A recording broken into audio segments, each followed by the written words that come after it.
Gospodin s vama. I s duhom tvojim. Čitanje Svetog Evanđelja po Ivanu. Slava tebi, Gospodine. U ono vrijeme Filip nađe Natanaela i javi mu: našli smo onoga o kome je pisao Mojsije u zakonu i proroci, Isusa, sina Josipova iz Nazareta. Reče mu Natanael: iz Nazareta da može biti što dobro? Kaže mu Filip: dođi i vidi. Kad Isus ugleda gdje Natanael dolazi k njemu, reče za njega: evo istinitog Izraelca u kojem nema prijevare. Kaže mu Natanael: odakle me poznaješ? Odgovori mu Isus: vidjeh te prije nego li te Filip pozva, dok si bio pod smokvom. Na to će mu Natanael: učitelju, ti si sin Božji, ti kralj si Izraelov.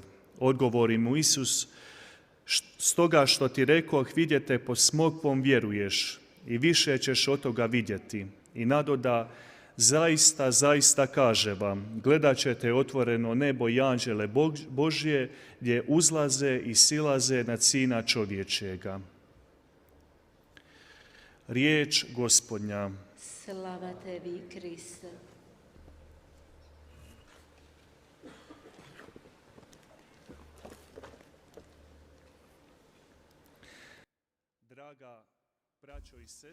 사랑하는 형제자매 여러분, 오늘 복음의 첫 구절을 관심 있게 읽었다면 같은 동사가 2번 반복되는 것을 보실 수 있습니다. 찾다입니다. 필립보는 나타나엘에게 모세가 율법에 기록하고 예언자들도 기록한 분을 만났다라고 표현하고 있습니다. 이러한 말씀은 필립보가 2번이나 찾았다는 뜻입니다. 가장 먼저 예수님을 찾았습니다. 약속된 메시아였습니다. 이 세상에 오셔야 하는 분, 그래서 이 세상을 빛으로 이끄시고 죄로부터 해방시키실 그분을 찾았습니다. 그는 자신의 그 기쁨을 숨길 수가 없었습니다. 이러한 그분을 찾은 만난 그 기쁨을 누군가에게 전해야 했습니다. 그래서 누군가를 찾습니다. 그리고 나타나엘을 만납니다. 그리고 그 나타나엘에게 자신이 만난 분에 대한 기쁨을 전합니다. 이 필립보는 나타나엘을 만납니다. 이 나타나엘과 필립보의 만남은 마리아와 엘리사벳의 만남을 연상시킵니다. 마리아가 엘리사벳을 찾아갑니다. 그리고 가브리엘 대천사가 자신에게 이루어진 모든 일들을 그 기쁨을 숨길 수가 없었습니다. 그래서 바로 엘리사벳을 찾아갑니다. 사촌 엘리사벳이었습니다. 산속에 있는 마을이었습니다. 사촌 엘리사벳을 찾아가서 그 잉태 소식을 전합니다. 한 소녀가 또 다른 소녀를 찾아갑니다. 그리고 그 기쁜 소식을 전합니다. 한 소녀가 어떤 자신이 소망했던 것을 찾았을 때 그 기쁨이 있습니다. 그리고 그 기쁨을 자신의 친구들에게 전합니다. 자신의 친구와 친척들에게 전합니다. 매우 행복하고 기쁘기 때문입니다. 나타나엘도 마찬가지입니다. 나타나엘은 착하고 좋은 사람이었습니다. 하지만 그는 편견을 가지고 있었습니다. 그렇기 때문에 나자렛으로부터 무엇인가 좋은 것이 나올 수 있겠느냐라고 했습니다. 하지만 하나님께서 약속하신 그분 메시아, 몇 세기 동안 기다렸던 그분이 과연 나자렛에서 부터 올 수 있느냐. 나자렛이라고 하는 것은 의미 없는 마을, 아주 작은 마을이었습니다. 시골 마을이었습니다. 그래서 큰 도시와는 상관없는 곳이었습니다. 이스라엘의 그 번화한 거리와는 상관없는 나자렛에서 무슨 좋은 것이 올 수 있겠느냐라고 생각합니다. 하지만 나타나엘은 성숙한 사람이었습니다. 그는 논리적으로 생각하게 됩니다. 예수님의 시대에 많은 위선적인 예언자들이 나타나곤 했고 그들이 메시아라고 스스로 자칭하곤 했습니다. 그렇기 때문에 나타나엘은 물었습니다. 혹시 거짓 예언자는 아닐까라고 물었습니다. 그러자 필립보는 세 마디로 답을 합니다. 와서 보아라 였습니다.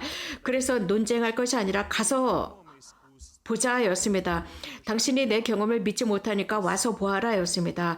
와서만 보아라. 와서 보면 확신을 얻게 될 것이다. 나타나엘은 고집스러운 사람이 아니었습니다. 자신의 편견에 갇혀있지 않았습니다. 자신의 확신을 주장하지 않았고 그의 말대로 갑니다.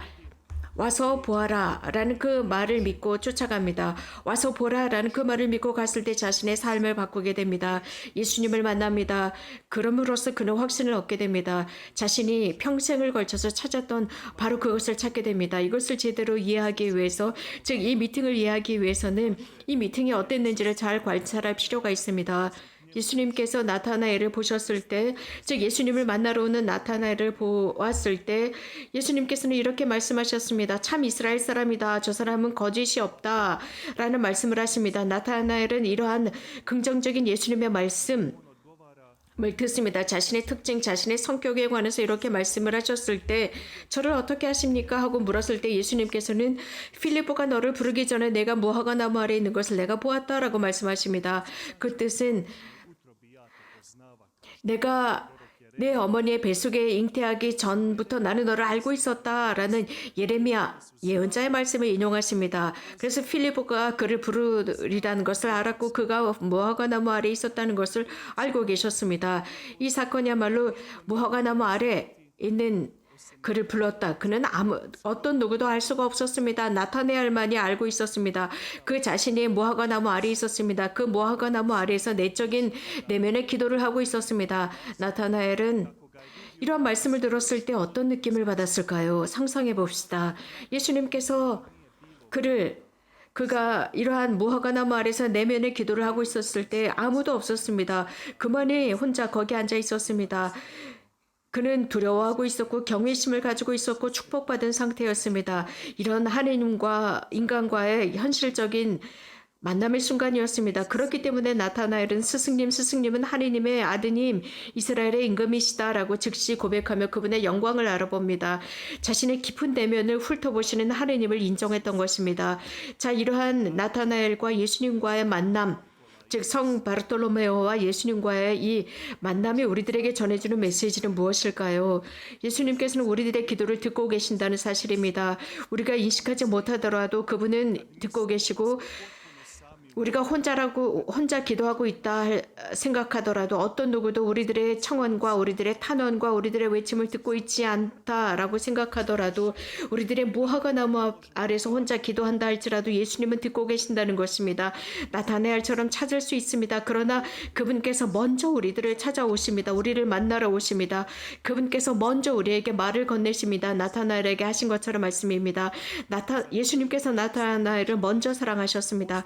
다른 사람이 우리들을 모릅니다. 우리들의 외적인 면만 압니다. 우리들의 내면의 일부만 알 수 있습니다. 그러나 예수님께서는 우리들의 온 존재를 아십니다. 그분께서 우리들을 창조하십니다. 그분을 통해서 우리들은 존재하고 살아가고 있습니다. 그래서 우리 자신보다 더 잘 알고 계십니다. 나타나엘도 우리들의 의심을 거부할 수 없습니다. 의심, 두려움, 하지만 이러한 모든 것을 다 알고 있습니다. 그분으로부터 우리가 얼마나 멀리 있는지 그럼에도 불구하고 우리들을 사랑합니다. 이러한 사랑이 우리들을 자유롭게 합니다. 이러한 사랑 받을 자격이 없지만 그분께서는 그분의 현존을 통해서 우리들을 사랑하십니다. 온전히 그분의 사랑에 의지하고 그분의 사랑이 나를 변모하도록만 해드립시다. 생각해 봅시다. 잠깐만 생각해 봅시다. 여러분께서 이건 메주거리에서 여러분과 하느님과의 만남이 혹시 나타나엘과 예수님과의 만남 같지는 않았습니까? 어떤 사람들을 통해서의 만남, 즉 필리포를 통해서 만난 것처럼 여러분도 이곳에서 어떤 누군가를 통해서 하느님을 만난 것은 아닐까요? 어떤 장소에서 어떤 누군가를 통해서 말입니다. 왜 내가 메주거리에 가야 할까? 왜 이 사람들이 나를 메주거리로 초대하는 것일까라고 생각할 수 있습니다. 그러나 하느님께서는 정말 알려지지 않은 조그마한 마을, 시골 마을 메주거리에서 성모님을 보내셨고 그분을 만나도록 했습니다. 우리가 나자렛, 그 나자렛이 있었고 또 그 무식한 어부들을 통해서 그 배를 타고 다니던 그 어부들을 통해서 당신을 드러내셨고 2000년 동안 모든 것을 준비하신 예수님, 과연 누가 하느님께 우리를 위해서 십자가를 달리실 수 있다고 생각했습니까? 거룩하신 동정 마리아가 이렇게 작은 마을, 이렇게 시골 마을, 루르드, 파티마, 메주거리 등에서 바른 날이라고 생각했을 수 있겠습니까? 우리들의 모든 논리를 벗어나는 모든 사건들입니다. 우리들은 굉장히 협소한 관점을 지니고 있습니다. 그렇기 때문에 하느님의 생각을 알기 위해서는 우리들의 생각과는 너무나 다르다는 것을 우리는 알아야 합니다. 예수님께서는 인간보다 훨씬 더 강하시고 훨씬 더 미치도록 우리들을 사랑하십니다. 그래서 아주 작은 우리들을 위해서 작은 분이 되시고 작은 자들을 들어 올리시고 권력 있는 자들을 내치십니다. 여러분들이 메주거리에 오신 것은 혹시 여러분들이 스스로 확신을 가졌기 때문에 오실 수도 있었지만 누군가를 통해서 누군가의 소개를 통해서 이곳에 오셨고 확신을 얻었을 수 있습니다. 이런 것은 많은 사람들이 증언하고 있습니다. 많은 사람들이 이곳에서 자신들의 삶을 변화시킨 분들이 증언해 줍니다. 기적이나 치유도 마찬가지입니다. 이러한 참 기적들도 저는 개인적으로 이런 기적이야말로 가장 큰 기적은 자신의 삶을 근본으로부터 바꾸는 것이 큰 기적이라고 생각합니다. 이곳 메주거리에서 말입니다. 나타나엘은 예수님을 따르고 믿는데 큰 어려움을 느끼지 않았습니다. 단 한 번의 만남으로도 충분했습니다. 그 만남 속에서 예수님께서는 그의 질적인 면을 보셨습니다. 그리고 그것을 강조하십니다. 참 이스라엘 사람이라고 했습니다. 거짓이 없는 사람이라고 하셨습니다. 그렇다면 우리 자문해 봅시다. 예수님께서 내 안에서 여러분 안에서 어떤 덕을 보실 수 있을까요? 어떤 좋은 점을 보실 수 있을까요? 만약에 그런 것이 없다면 지금이 기회입니다. 이제 그 시간이 되었습니다. 여러분들의 가장 좋은 질적인 면을 만들어냅시다. 그래서 그것을 예수님께 드리고 여러분들의 삶의 스타일을 통해서 다른 사람들을 예수님께 인도할 수 있도록 합시다. 아멘. 예수님을 찬미합시다.